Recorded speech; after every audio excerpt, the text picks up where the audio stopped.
Good morning class. Today we are going to discuss about compounds.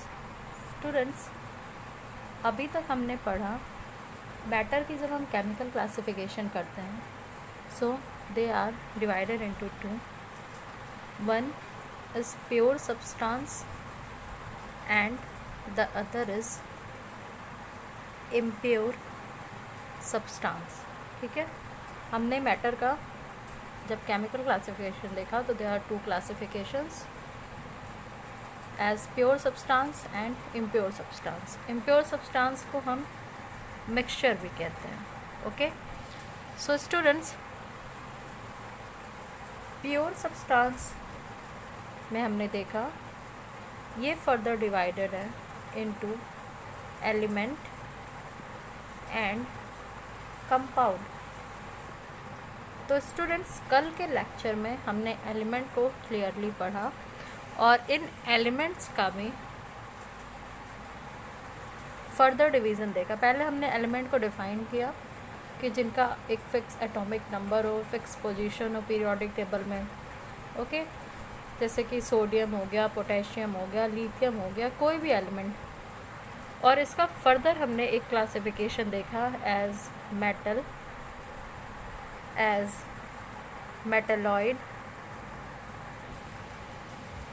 wait students, as metalloids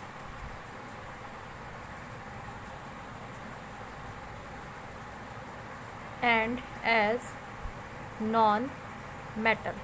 Okay, today we will discuss about this, that is compounds. So students, one thing which you must have to know that compounds are also pure substances. compound भी क्या होते हैं? pure substances होते हैं. likewise element as they are also pure substance, compounds are also pure substance. compounds भी क्या है? pure substances हैं.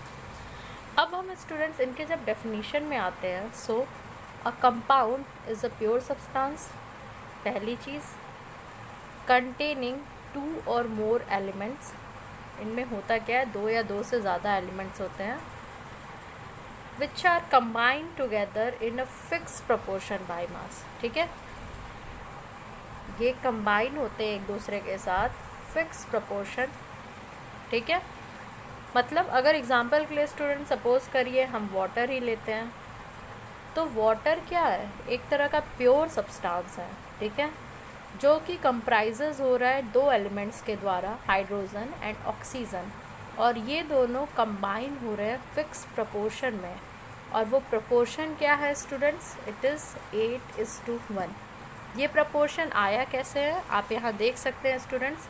अगर हम H2O की बात करें, so as there are two hydrogen, ठीक है, 1:2, plus as there is only one oxygen, it will be 1:16. So आप यहाँ देख सकते हैं दिस 16 + 2 = 18. 18 क्या हो जाएगा? वाटर मॉलिक्यूल का मोलर मास हो जाएगा.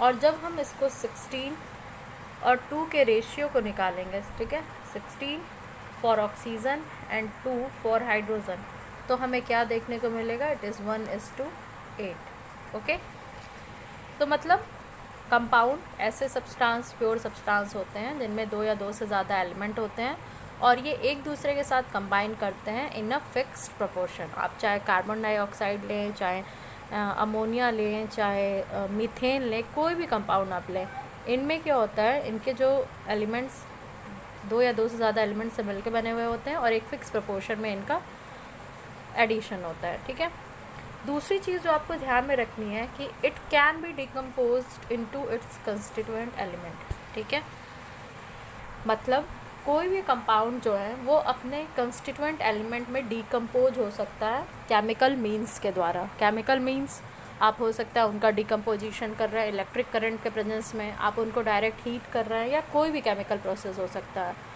स्टूडेंट्स. लेकिन एलिमेंट के केस में हमने पढ़ा था कि element can not be decomposed further. Element को हम डिकम्पोज नहीं कर सकते हैं. ठीक है, मतलब अगर हम वाटर की ही बात करें तो वाटर का अगर हम डिकम्पोजिशन कर रहे हैं, इलेक्ट्रिक करंट दे रहे हैं इसे, तो ये ब्रेक डाउन हो जाएगा H2 और O2 में. ठीक है, this will break down into H2 and O2, मतलब वो अपने कंस्टिट्यूएंट पार्टिकल में ब्रेक डाउन हो गया, डिकम्पोज हो गया। तीसरी चीज़ स्टूडेंट्स जो आपको ध्यान में रखनी है, properties of a compound are completely different from those of its constituent element, मतलब कोई एक जो एलिमेंट है, ठीक है, या दो से ज़्यादा एलिमेंट जो एक कंपाउंड को बना रहे हैं, दोनों की प्रॉपर्टी बिल्कुल डिफरेंट होगी। मतलब कंपाउंड की एक अलग प्रॉपर्टी होगी, यूनिक प्रॉपर्टी होगी, और जिन एलिमेंट से वो कंपाउंड बना होगा उसकी भी प्रॉपर्टी क्या होगी, अलग होगी। ओके, सो एग्ज़ाम्पल हमने यहाँ पे वाटर लिया, अभी हम और सारे एग्जांपल्स लेंगे। यहाँ पे हमने वो एक्सपेरिमेंट करके दिखाया कि कैसे कोई भी कंपाउंड जो है वो डिकम्पोज हो सकता है। तो यहाँ पे हमने दिखाया कैसे वाटर मॉलिक्यूल जब हम उस पर इलेक्ट्रिक करंट पास कर रहे हैं तो ये अपने कंस्टिट्यूएंट पार्टिकल्स में क्या हो जा रहा है, डिकम्पोज हो जा रहा है। Now students, there are some examples of some compound. कुछ कंपाउंड्स के एग्जांपल यहाँ दिए हुए हैं और हम it will be homework for you that you make chart of these compounds and try to remember their formula. ठीक है, तो एक तरफ कंपाउंड्स के नेम दिए हुए हैं स्टूडेंट्स और जस्ट उसके सामने उसके केमिकल फॉर्मूला दिए हुए हैं। ठीक है, कि वो किन एलिमेंट से कंबाइन होके बना है। सबसे पहला कंपाउंड है वाटर, जिसका केमिकल फॉर्मूला आप ऑलमोस्ट 6th क्लास से जानते हैं, उससे पहले से भी जानते हैं, that is H2O। Second is sugar, that is C12H22O11। Sugar that means sucrose भी आप कह सकते हैं इसको, केन शुगर भी कह सकते हैं। थर्ड इज़ सैंड, कभी कभी सैंड का फॉर्मूला आता है students, it is SiO2। Fourth is carbon dioxide, you are very well known with the chemical formula of carbon dioxide, that is CO2. there is common salt, आप regularly अपने home में use करते हैं common salt, that is NaCl, इसे sodium chloride भी कहते हैं। Sixth is methane, that is CH4। Seventh is baking soda, आप घर में स्टूडेंट्स बेक करने के लिए इसे यूज़ करते हैं, केक्स बनाने हुए हैं या कोई भी ऐसी चीज़ जिसे बेक करना है तो हम इसमें बेकिंग सोडा का यूज़ करते हैं, that is NaHCO3, sodium hydrogen carbonate. ठीक है, then students there is sulphuric acid, that is H2SO4। There are some more compounds like lime water. Lime water students it is calcium hydroxide. Okay, अगर quick lime बोलता है students तो it is calcium oxide. First one is lime water and second one is quick lime. Okay, now students 10th is nitric acid, that is अगर हम nitric acid का formula दें it is HNO3। Okay, and last is copper sulfate, that is CuSO4। so students यहाँ पे हमने एक chart बनाया था जिसमें हमने कंपाउंड्स लिया था और इनके केमिकल फॉर्मूला लिए थे।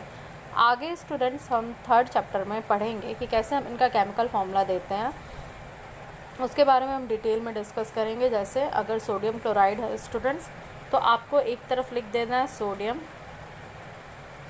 और इसके सामने लिख देना है क्लोराइड। ओके, सोडियम का आपको सिंबल देना है दैट इज़ Na, क्लोरीन का आपको सिंबल देना है that is Cl। Okay, now students अब इनकी वैलेंसीज लिखनी है। सोडियम की वैलेंसी है 1, क्लोरीन की वैलेंसी है 1। इनमें हम क्या करेंगे, क्रॉस मल्टीप्लिकेशन करेंगे, फिर फॉर्मूला बनाएंगे। So this formula will be NaCl, ये कंपाउंड क्या हो जाएगा, NaCl। वही स्टूडेंट सपोज करिए हम लेते हैं मैग्नीशियम, इधर क्लोरीन, मैग्नीशियम के नीचे आप फॉर्मूला दे दीजिए Mg और स्टूडेंट्स क्लोरीन के नीचे आप फॉर्मूला दे देंगे Cl। Mg की वैलेंसी होती है 2, क्लोरीन की वैलेंसी होती है 1। आप इसमें क्रिस क्रॉस करेंगे students, it is 2, it is 1। Okay, तो आप यहाँ देख सकते हैं इसका फॉर्मूला क्या हो जाएगा, Mg1Cl2, दैट इज़ MgCl2। सो ये हम आगे पढ़ेंगे स्टूडेंट्स जब हम चैप्टर 3rd पे जाएंगे। अभी के लिए आपको बस इतना ध्यान रखना है, water compound, so compound is a pure substance containing two or more elements combined together in a fixed proportion, जो एक fixed proportion में combine होते हैं. So this is all about today's lecture.